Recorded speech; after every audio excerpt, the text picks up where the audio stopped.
मेरे UP PCL JEE electrical की preparation करने वाले मेरे शेर जवाज, एक बार फिर से आप सभी लोगों का एमके जायसवाल ऑनलाइन क्लासेस में ताबड़तोड़ स्वागत है। मेरे भाई, हम जानते हैं कि आप लोग किसी न किसी टेक्निकल एग्जाम की तैयारी कर रहे हैं, चाहे जिस एग्ज़ाम की तैयारी कर रहे हैं। यूपीआरबीएनएल हो गया, ठीक है, पीजीसीआईएल हो गया, ठीक है ना, एसएससी जेई, न जाने कितना एग्जाम है मेरे भाई। बस ये जान लो कि आज जो है क्वेश्चनों की संख्या हमने जो बढ़ा दिया है, ठीक है। आइए कर लेते हैं ताबड़तोड़ रिवीजन, और सभी जो है प्रीवियस ईयर के क्वेश्चन हैं, ठीक है। आइए पढ़ते हैं। अब जैसे मान लीजिए आपका जो जनरेटर जो है चल रहा है, उसकी स्पीड को आप बढ़ा रहे हो, तो ईएमएफ का मान बढ़ेगा कि घटेगा? बढ़ेगा ना मेरे भैया, क्योंकि बच्चा जानता है कि E इक्वल टू होता है 5/60A, यही ना मेरे भाई होता है। अच्छा, अब देखो आप लोगों के सामने एक सवाल लिखा गया है। क्या बोल रहा है मेरे भाई? सवाल में बोला कि 1000 आरपीएम पर चलने वाले शंट जनरेटर में, मतलब मेरे भाई स्पीड कितनी है? 1000 आरपीएम है। अच्छा, तब इस कंडीशन में वोल्टेज उत्पन्न हो रहा है भैया 100 वोल्ट। अच्छा, फिर बोल रहा है कि जब इसकी स्पीड को बढ़ा करके 1200 आरपीएम कर दिया जाए। अब बताओ, जब 1200 आरपीएम जब करोगे मेरे भाई, तो इसका वोल्टेज बढ़ेगा कि घटेगा? स्पीड को बढ़ा दिए हो तो ईएमएफ का भी मान बढ़ जाएगा। इसका मतलब ये है मेरे भाई कि E प्रोपोर्शनल क्या होता है? जल्दी बोलो, N होता है ना मेरे भाई। और यहाँ पर भी आप लोग देख लीजिए, जब ये बात आ गया तो इसके बाद तो इलेक्ट्रिकल का जो मेरा शेर जवाब देख रहा है मेरा वीडियो ना, इसको कच्चा चबा के खा जाएगा। ठीक है मेरे भाई, यहाँ पर हो जाएगा E1/E2 इक्वल टू N1/N2, ठीक है ना। और हमको मान निकालना है E2 का, तो आप लोग ऐसे भी कर सकते हैं कि E2/, ठीक है, E1 आप लोग लगाते रहिए, और N2/N1 हमको मान निकालना है E2 का, तो इसको भेज दीजिए उधर, तो क्या हो जाएगा भैया? यहाँ पर लिख दो, जल्दी बोलो, E1 हो जाएगा। अब यहाँ पर मान भरिए और ताबड़तोड़ जो है इसको कच्चा चबा के खाइए। यहाँ पर हो जाएगा 1200, ठीक है, 1200 बटा के यहाँ पर हो जाएगा 1000, और ये हो जाएगा 100 वोल्ट, ठीक है मेरे भाई। यहाँ पर 2 0 से 2 0 ये सो गया, 1 0 ये सो गया, जवाब हो जाएगा 120 वोल्ट। अच्छा, जब इसकी स्पीड अब बढ़ा दिए 1200 आरपीएम, तब उस टाइम इसका ईएमएफ का मान कितना हो जाएगा भैया? 120 वोल्ट हो जाएगा। आज जो है, ठीक है, 10 में 10 नहीं, 20 में 20 करके दिखाओ, ठीक है। अब हम जो क्वेश्चनों की संख्या मेरे भाई बढ़ा रहे हैं, UP PCL JE previous year के क्वेश्चन पेपर को आप लोग सॉल्व कीजिए। और ये जितना भी क्वेश्चन है एसएससी जेई में या किसी न किसी मेरे भाई टेक्निकल बोर्ड में आया हुआ है, आप इसको लगाइए और ताबड़तोड़ लगाइए। अब आइए बढ़ते हैं हम लोग जो है अगले क्वेश्चन पर, ठीक है। मेरे यूपी पीसीएल जेई के शेर जवाज, इस क्वेश्चन को देखिए क्या बोल रहा है। बोला है कि 2 मीटरों, मतलब यहाँ पर मेरे भाई अमीटर दिया है यक्स और वाई, ठीक है। कह रहा है कि इसको जो है पूरे पैमाने पर, ठीक है, फुल स्केल पर डिफ्लेक्शन के लिए जो है क्रमशः 40 एम्पियर और 50 मिली एम्पियर की, ठीक है, ज़रूरत होती है। 40 मिली एम्पियर और 50 मिली एम्पियर की ज़रूरत होती है मेरे भाई। तब बोल रहा है कि यहाँ पर ऑप्शन में जो है मेरे भाई संवेदनशीलता से दिया है। अब बताइए, ध्यान दीजिएगा, इसको भी आप लोग जो है ना कच्चा चबा के खाएंगे। बस थोड़ी सी मेरी बात सुन लीजिए, ध्यान दीजिए।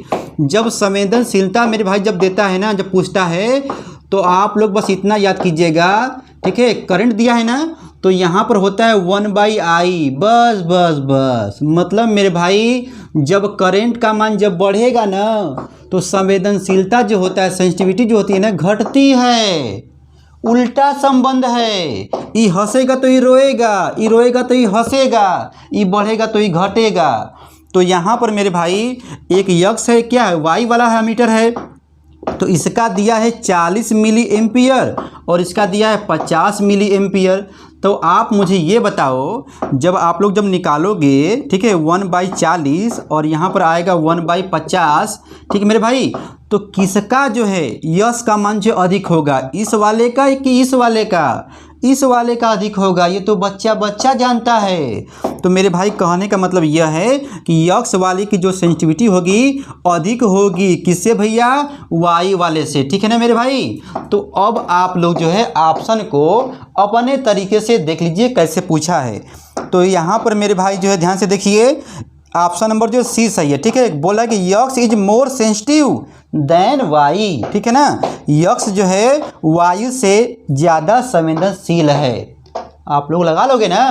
अब आइए बढ़ते हैं अगले क्वेश्चन पर, और ताबड़तोड़ आप लोगों को जवाब देना है मेरे भाई, क्योंकि आप लोग एम.के. जायसवाल ऑनलाइन क्लासेस में पढ़ रहे हैं। ठीक है, मेरे यूपी जेई इलेक्ट्रिकल के शेर जवाब इस क्वेश्चन को देखिए और बताइए क्या होगा जवाब। यहाँ पर लिखा है कि डीसी मशीन में दक्षता अधिकतम होती है जब, कब होती है बताइए? ऑप्शन को ध्यान से देखिए। यहाँ पर जो ऑप्शन नंबर बी को देखिए तो मेरे भाई बोल रहा है कि आर्मेचर में कॉपर हानि, मतलब जो है कुल मिला जुला के जब कॉपर लॉसेज जो होता है आयरन लॉसेज के जब बराबर होता है मेरे भाई, ठीक है, पीसीयू जब बराबर होता है किसके भैया? आयरन लॉसेज के, उस टाइम जो है इफिशियंसी का मान क्या होता है? मैक्सिमम होता है। ऑप्शन नंबर बी सही है। ठीक है मेरे भाई, यूपी जेई इलेक्ट्रिकल की प्रिपरेशन करने वाले मेरे भाई लोग इस क्वेश्चन को बताइए। ठीक है, देखिए कह रहा है कि एक डीसी मशीन के केस में, ठीक है, अधिकतम दक्षता पर लोड धारा का मान क्या होगा?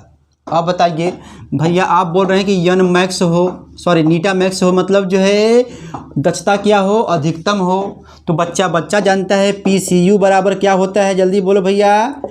हो जाएगा आयरन लॉसेस, मतलब कॉपर लॉसेस जो होता है आयरन लॉसेस के बराबर होता है। यहाँ पर जो ये संबंध नहीं दिया है, ठीक है, पूछ रहा है करंट से। ठीक है ना, तो यहाँ पर हम लोग लिख सकते हैं आई स्क्वायर आर इक्वल टू हो जाएगा भैया पी आई हो जाएगा। यहाँ पर आई का मान क्या होगा बताओ? पहले जो है इसको भेजेंगे इधर, तो ये हो जाएगा पी आई बटा के आर हो जाएगा, और ये इधर क्या है वर्ग है ना, उधर हो जाएगा रूट में हो जाएगा, मतलब आई इक्वल टू हो जाएगा भैया पी आई बटा के आर। और हम लोग जो है पी आई को बोलते हैं भैया क्या? जल्दी बोलो, कांस्टेंट लॉसेस बोलते हैं। हो गया ना, और ये हो गया रेजिस्टेंस। अब आप लोग जो है अपने हिसाब से जो है विकल्प को मिलाइए, देखिए कौन मैच कर रहा है मेरे भाई। यहाँ पर जो है ऑप्शन नंबर देखिए ए, ध्यान से देखिए, ऑप्शन नंबर ए जो है मैच कर रहा है आई एल बराबर, ठीक है ना, आप इसको आई एल भी बोल सकते हो। आई एल बराबर जो है, ठीक है, कांस्टेंट लॉसेस है, रूट में है, और नीचे लिखा है रेजिस्टेंस। ठीक है, कौन सा भैया रेजिस्टेंस? Armature resistance. ठीक है, ये आ रहा है। कुल मिला जुला करके आप समझदार हैं। ठीक है, आप लोग बस केवल प्रश्न को पढ़िए और ताबड़तोड़ जवाब देके मेरे भाई आगे निकलिए। ठीक है ना, क्योंकि समय नहीं है, आप लोगों को यूपी जेई में बहुत चीज़ पढ़ना है और ताबड़तोड़ पढ़ना है मेरे भाई। तो आइए बढ़ते हैं अगले क्वेश्चन पर। यूपी जेई इलेक्ट्रिकल के मेरे शेर जवाब इस सवाल को भी आप लोग कच्चा चबा के खा जाएंगे। ध्यान से देखिए, और ऐसे सवाल जो है मैंने वीडियो में बताया है। ठीक है मेरे भाई, ध्यान दो। यहाँ पर बोल रहा है कि 8 पोल, अच्छा पी का मान जो है, ठीक है, कितना भैया? 8 पोल है, और वाइंडिंग दिया है वेव वाइंडिंग। अच्छा वेव वाइंडिंग है, चल मेरे भैया आगे चलो। फिर बोला कि इसमें जो समांतर पथों की संख्या क्या होगी? अभी मैं कल वाले वीडियो में ही बताया था डीसी मशीन वाले, ठीक है ना, डीसी मशीन का एग्जाम पॉइंट चल रहा है। ठीक है ना, आप लोग मेरे भाई प्लेलिस्ट को जाइए, खोलिए और चेक कीजिए, और ताबड़तोड़ जो है सब पढ़ते जाइए। ठीक है ना मेरे भाई? तो आप लोग जो है यहाँ पे देखिए वेव बाइंडिंग पूछा है। अरे यार, वेव बाइंडिंग में तो ए बराबर 2 होता है, लैप कहाँ होता तो हम बोलते ए बराबर पी। देखो पी लैप, ए बराबर पी। लेकिन मेरे भाई यहाँ पर वेव कहाँ है ना, तो चाहे तुम पोल कितना भी ले लो, हमसे मतलब नहीं है। हम जो यहाँ पर 2 ही लिखेंगे, किसके लिए भैया? वेव बाइंडिंग के लिए। यही क्वेश्चन में हमको कहा होता वेव नहीं है लैप है, तो हम लोग कहते ए बराबर 8। ठीक है मेरे भाई ना, ये लैप के लिए है, लेकिन वेव के लिए क्या होगा? ए बराबर 2 होगा। आपको भुलवाया है, ठीक है मेरे भाई ना, लेकिन आप लोग नहीं भूलोगे क्योंकि आप लोग जो है ताबड़तोड़ पढ़ते हो। ठीक है मेरे भाई, अब आप लोग उठिए, जगिए और यूपी जेई एग्ज़ाम की तैयारी में लग जाइए। ठीक है मेरे भाई ना, आइए देखिए, हाँ तो यहाँ पर जवाब हो जाएगा मेरे भाई ऑप्शन नंबर सी। ठीक है, आइए बढ़ते हैं अगले क्वेश्चन पर। यूपी पीसीएल जेई के मेरे शेर जबाज, इस क्वेश्चन को देखिए कैसा बोला है सवाल में, और ये एसएससी जेई में आया हुआ है। बोल रहा है कि बड़ी मशीनों में तांबे की जो चपटी पट्टी लगी होती है उसको क्या कहा जाता है? तांबे की जो चपटी पट्टी लगा होता है मेरे भाई उसको क्या कहते हैं? बोल रहा है in large machine flat copper strips known as. बताइए, विकल्प में दिया है वाइंडिंग, नहीं होगा। ब्रशेस, ये भी नहीं होगा। राइजर, बस बस बस, ऑप्शन नंबर सी सही है मेरे भाई। ठीक है ना। आपको हम बता दें, हम देखिए इसलिए इस तरीके से बोलते हैं कि ताकि जो है आपको याद हो जाए। ठीक है ना, क्योंकि आप लोग पढ़ते हैं बाद में जो है भूल जाते हैं, तो आपको मैं भूलने नहीं दूंगा। ठीक है ना जो है क्वेश्चन को भूलने दूंगा और ना ही एमके जायसवाल ऑनलाइन क्लासेस को भूलने दूंगा। ठीक है, तुम मुझे भूल जाओ, मैं ये होने नहीं दूंगा। ठीक मेरे भाई, अब ध्यान दीजिए अगला क्वेश्चन। ठीक है, यहाँ पर जो लिखा हुआ है, यहाँ पर मेरे भाई देखिए आप लोगों के सामने आया है क्वेश्चन। बोल रहा है कि डीसी मशीन में लौ हास मतलब भाई आयरन लॉसेस का जो क्या कारण है? अब बताइए। हीटिंग इन कोर, ये भी होता है भैया। लेस इन इफिशियंसी, ओ भैया इफिशियंसी भी कम हो जाता है। फिर बोल रहा है कि rise in temperature of ventilating air, ये भी हो जाता है। तो अब बताओ ऑप्शन नंबर जो डी दिया है उपर्युक्त सभी, तो क्या मारोगे? उपर्युक्त सभी, ऑप्शन नंबर डी सही है। ठीक है ना। अब देखिए यहाँ पर अगला क्वेश्चन बोल रहा है compensating winding is placed in the, मतलब जो है प्रतिकारित वाइंडिंग कहाँ लगाई जाती है? मेरे भाई 4 विकल्प दिया है, और ऐसी बात जो है मैं अपने वीडियो में बताया हूँ मेरे भाई, उसको आप लोग देखेंगे ना। वीडियो को देखने के बाद जब आप लोग क्वेश्चन को सॉल्व करोगे ना तो बहुत मज़ा आएगा। ठीक है मेरे भाई ना। देखो यहाँ पर जो है ऑप्शन नंबर जो है ए सही है, क्योंकि कंपनसेटिंग वाइंडिंग जो होती है पोल सूच पर लगाई जाती है। अब यहाँ पर देखिए अगला क्वेश्चन बोल रहा है एक डीसी जनित्र की वोल्टता को बढ़ाने की सरल विधि है। अरे मेरे भाई कई बार पूछा है, देखते रहिए, बोलिए। आपको यदि आता है तो आप लोग जो है कमेंट बॉक्स में कमेंट करते रहिए। ठीक है मेरे भाई, कमेंट करते हो तो मुझे भी अच्छा लगता है कि हाँ भाई फला लड़का जो है कमेंट किया है, पढ़ता है, ताबड़तोड़ पढ़ता है। तो मेरे भाई यहाँ पर ध्यान से देखिएगा, ऑप्शन नंबर जो है बी सही है। ठीक है ना। To increase the speed of rotation, मतलब आप लोगों को यदि क्या बोला है वोल्टता, हाँ वोल्टेज को यदि बढ़ाना है तो सबसे अच्छी विधि ये है भैया, इसके स्पीड को जो दक दक दक दक दक क्या करो, बढ़ा दो। जब स्पीड जब बढ़ जाएगी ना तो ईएमएफ साला अपने आप बढ़ जाएगा, क्योंकि अब जानते हो यन का मान जब बढ़ जाता है तो ई का मान अपने आप बढ़ जाता है, जानते हो ना। तो सबसे सरल विधि क्या है, यही है। ठीक है मेरे भाई। अब यहाँ पर देखिए अगला क्वेश्चन बोल रहा है कि डीसी मशीन में बल आघूर्ण मतलब टार्क किसके समानुपाती होता है? मतलब प्रोपोर्शनल होता है मेरे भाई। विकल्प दिया है फ्लक्स के, हाँ भैया फ्लक्स के तो होता है। आर्मेचर करंट के, हाँ भैया ये भी होता है। दोनों के, तब दोनों टिक मारो ना मेरे भाई। यहाँ पर हो जाएगा कि फ्लक्स के भी होता है और आर्मेचर करंट के भी होता है, तो दोनों को टिक मार के मुस्कुरा के चले आना। ठीक है ना। अब देख मेरे भाई यहाँ पर जो अगला क्वेश्चन दिया है स्थायी चुंबक उत्तेजन को क्या कहा जाता है? Permanent magnet excitation is also known as. आप लोग 4 विकल्प को ध्यान से देखिए, बताइए तो कमेंट कीजिए। यहाँ पर पहला विकल्प में दिया है शंट एक्साइटेशन, बी में दिया है सीरीज एक्साइटेशन और सी में दिया है सेपरेट एक्साइटेशन। बस बस बस, ऑप्शन नंबर सी सही है। ठीक है मेरे भाई ना। स्थायी चुंबक उत्तेजन को क्या कहा जाता है? तो वो आप बोलोगे पृथक उत्तेजन, मतलब सेपरेट एक्साइटेशन कहा जाता है। ठीक है मेरे भाई, हम लोग बढ़े अगले क्वेश्चन पर। आइए बढ़ते हैं अगले क्वेश्चन पर। अब यहाँ पर देखिए अगला क्वेश्चन क्या बोल रहा है भैया, बोल रहा है कि इलेक्ट्रोमैकेनिकल वोल्टेज रेगुलेटर्स, अच्छा मतलब विद्युत यांत्रिक वोल्टेज नियामकों का साधारणतः कहाँ उपयोग किया जाता है? भैया 4 विकल्प दिया है, बोल रहा है जनरेटर। अरे भैया यही सही है, लेकिन 4 विकल्प को पढ़ लीजिए। ट्रांसफार्मर, रिएक्टर्स या सभी? यहाँ पर जवाब होगा मेरे भाई ऑप्शन नंबर ए, ठीक है ना। समांतर जो है जनरली रूप से जो है किसका प्रयोग किया जाता है भैया? जनरेटर का प्रयोग किया जाता है। किसमें? इलेक्ट्रोमैकेनिकल वोल्टेज रेगुलेटर के रूप में। अब ध्यान दीजिए मेरे भाई, यहाँ पर जो है आप अगला क्वेश्चन देखिए दिया है, क्या दिया भैया कि डीसी मशीन में वाइंडिंग होती है। लय बाइंडिंग, वेव बाइंडिंग का नाम सुने हैं ना, लेकिन यहाँ पर लय बाइंडिंग, वेव बाइंडिंग का नाम नहीं लिया है। बोल रहा है भैया कि फुल पिच और शॉर्ट पिच का नाम लिया है। तो आपको बता दें कि डीसी मशीन में, ठीक है, फुल पिच और शॉर्ट पिच दोनों यूज होता है। तो अब बताइए मेरे भाई जवाब क्या होगा? बताओ। ऑप्शन नंबर सी, ठीक है ना, आइदर ऑफ दीज, इनमें से कोई भी हो सकता है, ठीक है ना। आइए बढ़ते हैं हम मेरे भाई अगले क्वेश्चन पर। यहाँ पर देखिए अगला क्वेश्चन क्या बोल रहा है? कुंडली वाइंडिंग वाय ऊर्जा स्रोत से किसके द्वारा जुड़ी होती है? मतलब भैया आर्मेचर वाइंडिंग जो होती है, ठीक है, वाय सोर्स से किसके द्वारा जुड़ी होती है? ये भैया आर्मेचर वाइंडिंग है, ध्यान देना, आर्मेचर वाइंडिंग है। चलो ठीक है।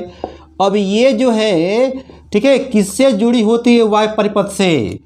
तो पहले मुलाकात कराओगे कम्यूटेटर से ना, उसके बाद ब्रश आएगा। अब यहाँ पर देखिए कि विकल्प में क्या दिया है मेरे भाई। यहाँ पर विकल्प में जो है ऑप्शन नंबर सी को देखिए, कम्यूटेटर और ब्रश सिस्टम को दिया है। मतलब इन दोनों से होते हुए वाय परिपथ में जाता है करंट। और ये तो बच्चा न जानता है कि आर्मेचर वाइंडिंग में एसी उत्पन्न होता है। उसके बाद डीसी बनाने के लिए पास कराते हैं किसको भैया? कम्यूटेटर में कराते हैं। डीसी बन जाता है तो ब्रश क्या करता है? उसको कलेक्ट करके जो वाय परिपथ में जाओ भेज देता है। आप लोग जानते हैं मेरे भाई, ठीक है ना। तो यहाँ पर जो है ऑप्शन नंबर सी सही होगा। अब ध्यान दीजिए अगला क्वेश्चन बोल रहा है कि डीसी जनरेटर आर्मेचर वाइंडिंग में प्रेरित ईएमएफ, आ गया क्वेश्चन, आ गया। कह रहा है कि प्रेरित ईएमएफ जो होता है कैसा होता है? ऑप्शन ए में दिया है एसी, बी में दिया है डीसी, सी में दिया है एसी डीसी दोनों। क्या जवाब दोगे? आर्मेचर वाइंडिंग में ऑप्शन नंबर ए सही है, एसी होगा। डीसी जनरेटर का नाम सुन करके ये मत बोल देना डीसी, उसके आर्मेचरवा में एसी ही उत्पन्न होता है रे भैया। कितना बार बोल दी आपके दिमागवा में, यहाँ पर घुस जाना चाहिए, बुढ़ौती तक, बुढ़ापे तक याद होना चाहिए यह बात। जब आपके बाल गोपाल जब आएंगे ना, ननकुआ जब आएगा ना, उसको भी आप बता देंगे, क्योंकि आप एम.के. जायसवाल ऑनलाइन क्लासेस में ताबड़तोड़ पढ़ते हैं, ठीक है मेरे भाई ना। और इस पसीने की कीमत को समझिए, ठीक है। मैं बार बार बोलता हूँ, जिससे आप लोग दिन रात बातें करते हैं ना, व्हाट्सअप चैटिंग करते हैं, फेसबुक से बातें करते हैं, उनको भी यह वीडियो शेयर कर दीजिए। बताइए, आप लोग सपोर्ट नहीं करोगे तो कौन करेगा? ठीक है मेरे भाई। मेरे यूपीपीसीएल जेईई के शेर जबाज, इस क्वेश्चन को ध्यान से देखिए, विटामिन ABCD वाला है, ध्यान से देखिए। बोल रहा है कि डीसी मशीन के लिए शंट प्रतिरोध, अच्छा RSS, चलो भैया। फिर बोल रहा है कि आर्मेचर प्रतिरोध, मतलब RA का मान, ठीक है ना, ठीक है, उसका मान क्या होता है? मतलब मान जो है कैसा होना चाहिए? हाई लो के बारे में पूछा है, बताओ। आप लोग पहले ऑप्शन को ध्यान से देखिए, उसके बाद बताइए। बताइए मेरे भाई, पढ़ते हो, जल्दी बोलो, कमेंट में करो मेरे भाई। यहाँ पर जवाब हो जाएगा, देखो RSS का जो मान होगा, ठीक है, इसका मान क्या होगा? हाई होना चाहिए, और RA का जो मान है लो होना चाहिए। अब ऑप्शन को देखो मेरे भाई, यहाँ पर जो ऑप्शन नंबर बी, ठीक है ना, ऑप्शन नंबर बी देखो, हाई एंड लो। तो शंट प्रतिरोध का जो मान है हाई, और आर्मेचर रेजिस्टेंस का मान क्या होना चाहिए? लो होता है, ठीक है मेरे भाई ना। आप लोग समझदार हैं, ठीक है। आइए बढ़ते हैं अगले क्वेश्चन पर। अब यहाँ पर देखिए अगला क्वेश्चन क्या बोल रहा है? इंटरपोल वाइंडिंग इज कनेक्टेड, अंतर ध्रुव वाइंडिंग किसमें जुड़ी होती है?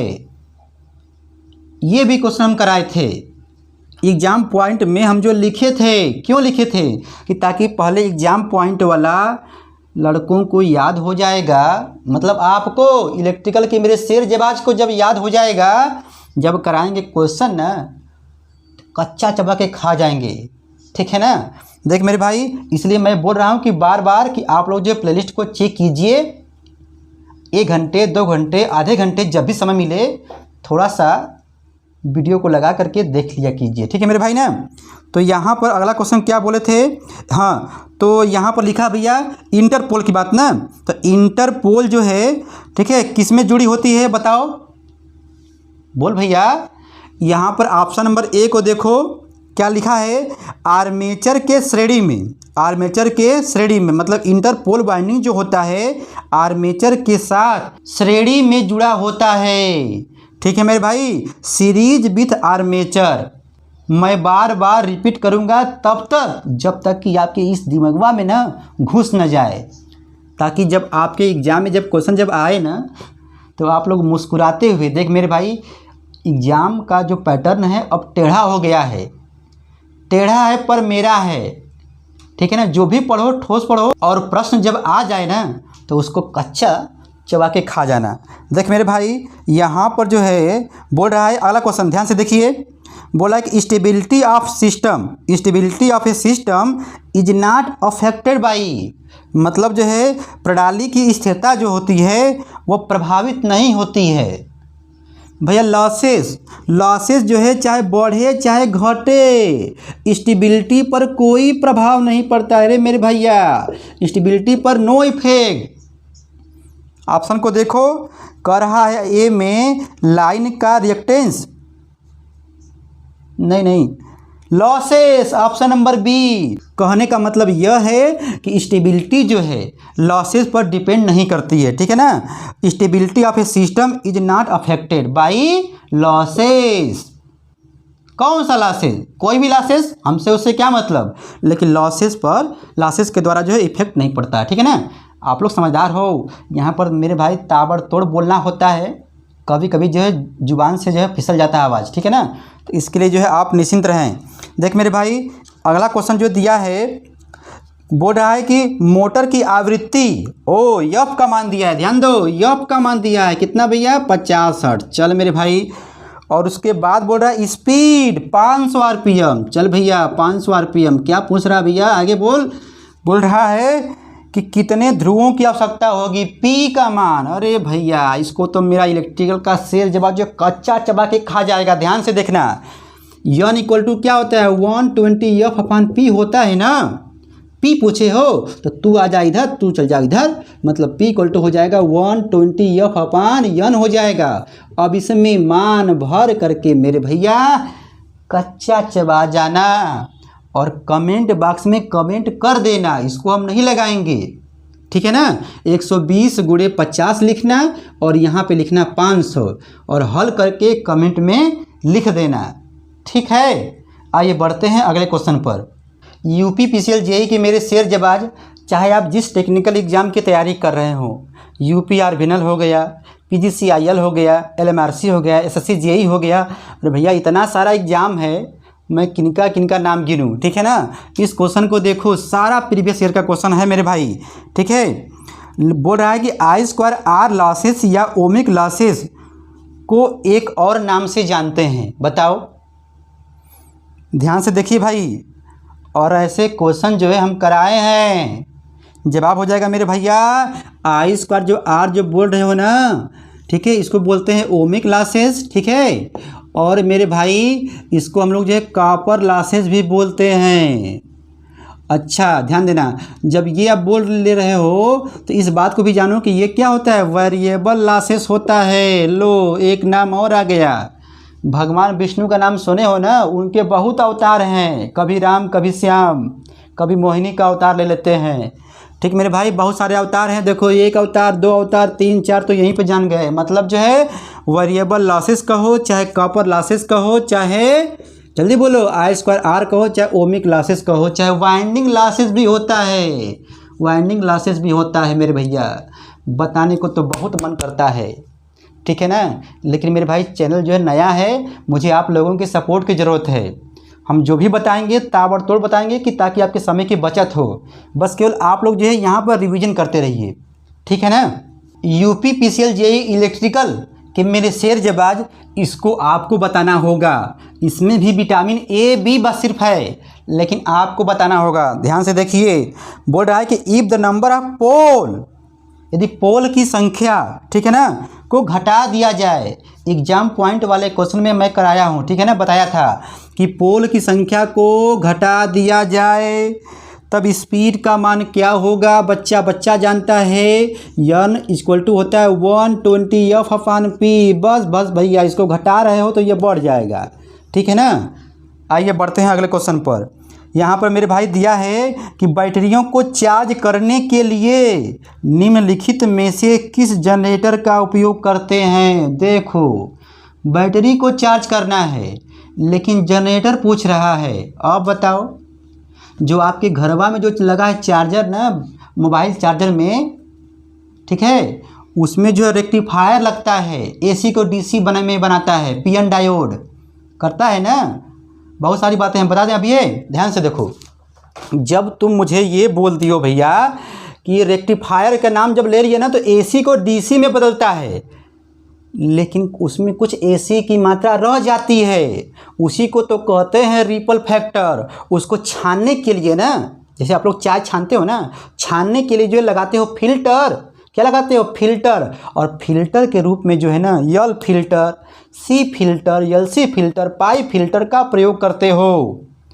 उसके बाद फिक्स डीसी बनाने के लिए ना लगाते हो वोल्टेज रेगुलेटर, और उसके लिए तुमको ज़रूरत पड़ती है, भाई साहब आ जाओ, उस भाई साहब का क्या नाम है, जीनर डायोड, जो रिवर्स बायस में काम करता है।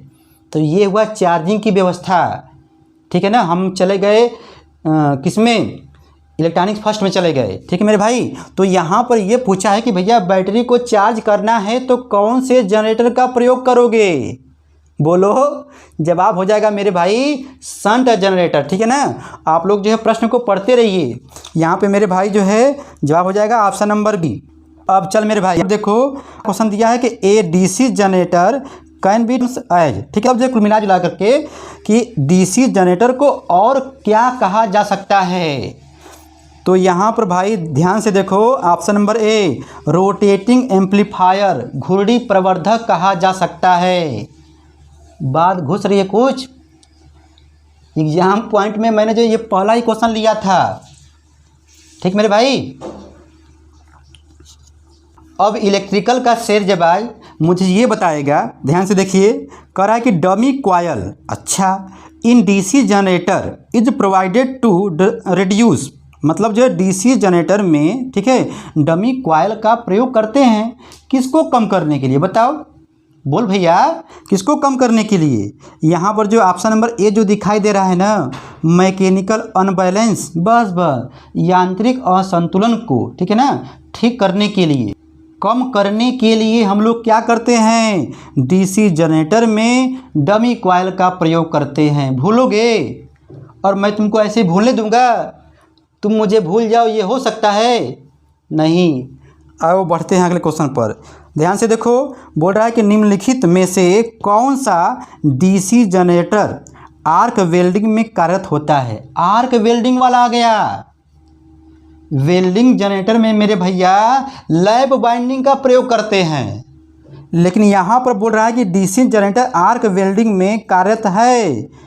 बताओ, चार विकल्प को देखो और ऑप्शन नंबर डी को देखो, differential compound. Option number D सही है। कुछ बात समझ में आ रहा है क्या? ये ताबड़तोड़ बताए जा रहे हैं। अरे मैं ये मान के चलता हूँ कि आप लोग सब कुछ पढ़े लिखे हो भाई, बस केवल आप लोगों का ताबड़तोड़ रिवीजन करना है, ठीक है ना मेरे भाई। आपको बता दें, हमारा ये जो चैनल था ना, पहले एम.के. जायसवाल वन नज़र ताबड़तोड़ रिवीजन ही था, लेकिन बहुत लंबा नाम था तो मैंने जो इसको चेंज कर दिया, एम.के. जायसवाल ऑनलाइन क्लासेस कर दिया, ठीक है ना। तो आप कोई भी सर्च करेंगे तो यही आएगा, ठीक मेरे भाई। अब यहाँ पर देखिए, आप लोग जो है इतना क्वेश्चन जो है मेरे भाई लगाते रहिए, ठीक है ना। हम फिर मिलते हैं एक नए वीडियो के साथ, ठीक है। लेकिन कमेंट में कमेंट कर दीजिएगा हमारा जो है कैसा प्रयास रहा, ठीक है। हम फिर मिलेंगे मेरे भाई। Thanks for watching. आपका दिन शुभ, धन्यवाद।